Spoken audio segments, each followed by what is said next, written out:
दोस्तों नमस्कार।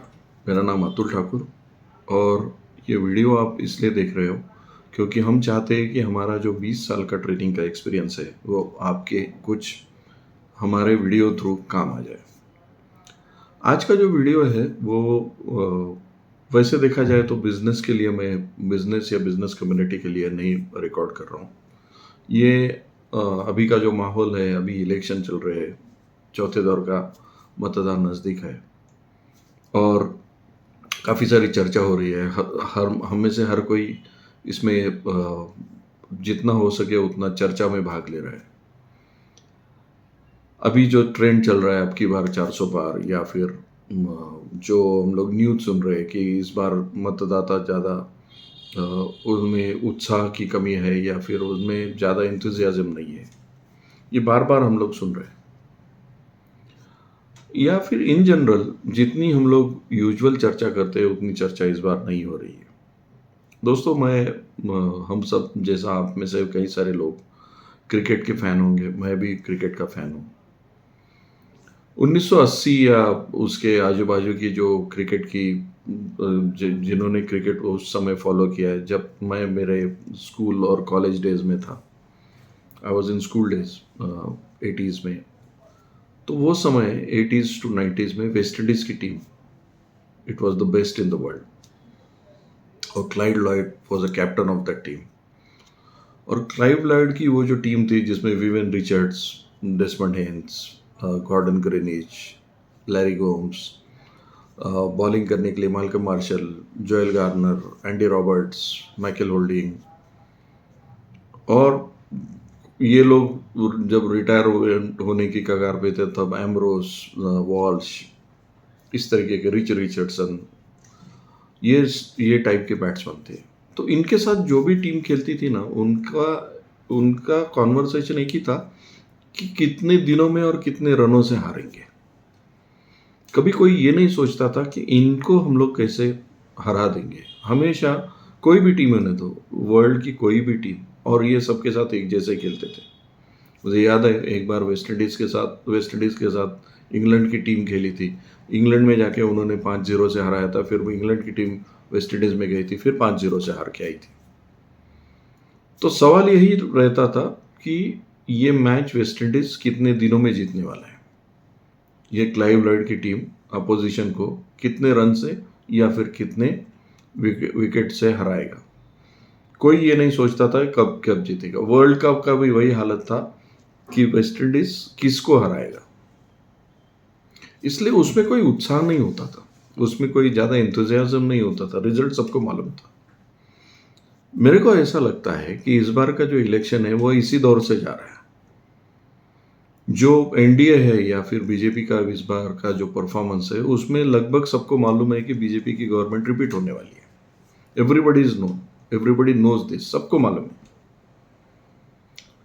मैं तो ये बोलता हूँ, यहाँ तक सोचता हूँ कि जो अपोजिशन है, जैसे बाकी के जो टीम वेस्ट इंडीज के साथ खेलती थी उनको भी पता था कि हम लोग हारने वाले हैं, लेकिन वो बोलते नहीं थे कि हम लोग हारने वाले हैं।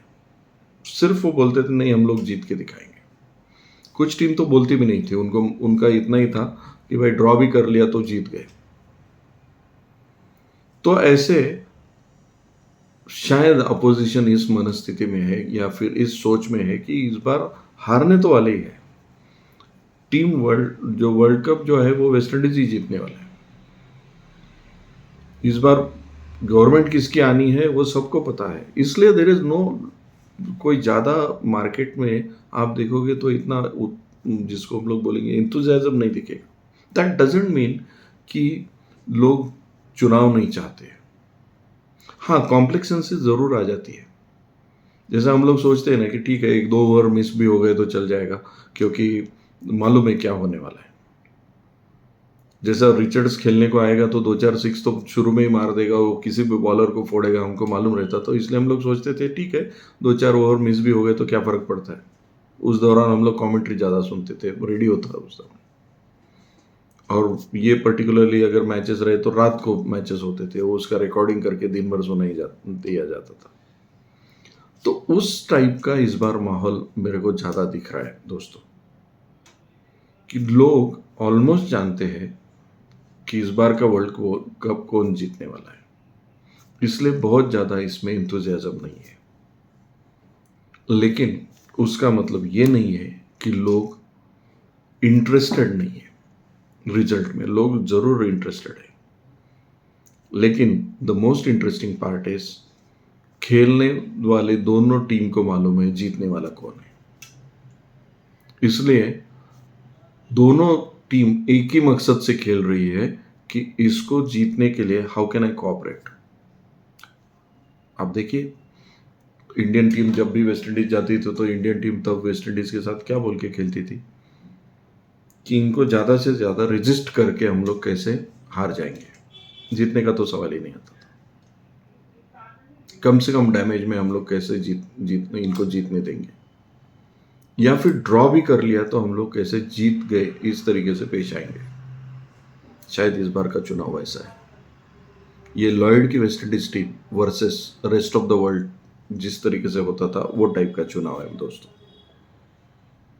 और आप देखेंगे जब 4 जून को इसका रिजल्ट आएगा तब सब लोग इसी तरीके से उसको देखेंगे कि हमको मालूम था वर्ल्ड कप तो वेस्ट इंडीज ही जीतने वाला है, उसमें नया कुछ नहीं है, ओनली फॉर्मेलिटीज देयर। ये लेवल तक शायद इस बार लोगों ने मन बना लिया है। आप भी सोच के देखिए, मैं जो बोल रहा हूँ ये सब्जेक्ट मेरा ज़्यादा चर्चा का विषय नहीं होता है, लेकिन मैंने ये सोचा कि ये माहौल में मेरी भी कुछ सोच बन रही है, तो एक आम मतदाता के हिसाब से मैं भी कुछ बोलूँ आपसे। आप भी सोच के देखिए। आपने अगर ये चैनल को अभी तक सब्सक्राइब नहीं किया तो सब्सक्राइब कीजिए, क्योंकि हम लोग ज़्यादातर लाइफ और बिजनेस के बारे में बात करते हैं और उसी के बारे में ज़्यादा बात करते रहेंगे। वैसे एक बात याद रखिए, डोनाल्ड ट्रंप ने जो एक बात बोली है वो सबको याद रखनी चाहिए। चुनाव में कोई भी पार्टी जीत जाए, अल्टीमेट देश को रूल करने वाली पार्टी एक ही होती है, वो है बिजनेस क्लास। वो याद रखिए। थैंक यू वेरी मच दोस्तों for listening to this video. मिलते हैं हम लोग कोई और सब्जेक्ट के साथ। Thank you.